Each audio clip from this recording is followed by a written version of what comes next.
আমাদের অনেক নেতারা চরম মাত্রায় মিথ্যা কথা বলেন। মিথ্যা কথাটা কি? তারা নাকি রাজনৈতিকভাবে মুক্তিযুদ্ধের বিরোধিতা করেছে। চরম মিথ্যা কথা। কারণ 1971 সালে এই জামাত ইসলাম, নিজামে ইসলাম তাদের নেতৃত্বে রাজাকার আল বদর বাহিনী, আল শামস বাহিনী গঠিত হয়েছে, প্যারামিলিটারি ফোর্স গঠিত হয়েছে। যেই প্যারামিলিটারি ফোর্স আমার দেশের বুদ্ধিজীবীদের হত্যা করেছে, আমার জগন্নাথ হলে আমার বুদ্ধিজীবীদের হত্যা করেছে, আমার সারা দেশে আমার নেতাকর্মীদের, আমার সাধারণ মানুষকে, আমার কৃষক মেহনতি মানুষকে হত্যা করেছে।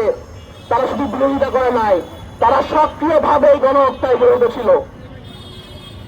এবং এই কারণেই যখন মুক্তিযুদ্ধের প্রশ্ন আসে তখন তাদের অস্বস্তি হয়। আচ্ছা বলেন তো, গোলাম আজম একটা আত্মস্বীকৃত মুক্তিযুদ্ধ বিরোধী রাজাকার, আত্মস্বীকৃত।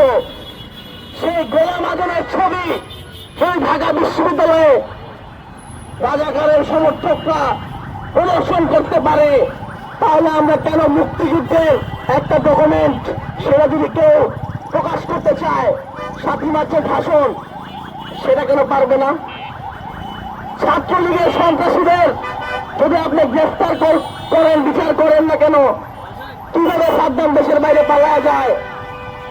আর এই যে মব, এই মবের মাধ্যমে ছাত্রলীগের সন্ত্রাসীদের দায় মুক্তি দেওয়ার চেষ্টা করা হচ্ছে।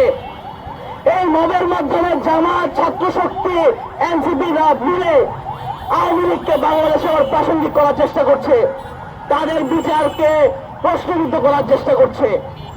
একটা ছাত্রলীগের সন্ত্রাসী, যে চিহ্নিত সন্ত্রাসী, তাকে যদি আপনি মব করে মেরে ফেলেন, তার কাছে যদি কোনো গুরুত্বপূর্ণ তথ্য থাকে, সেই সময় সেই তথ্য কি আপনি পাবেন?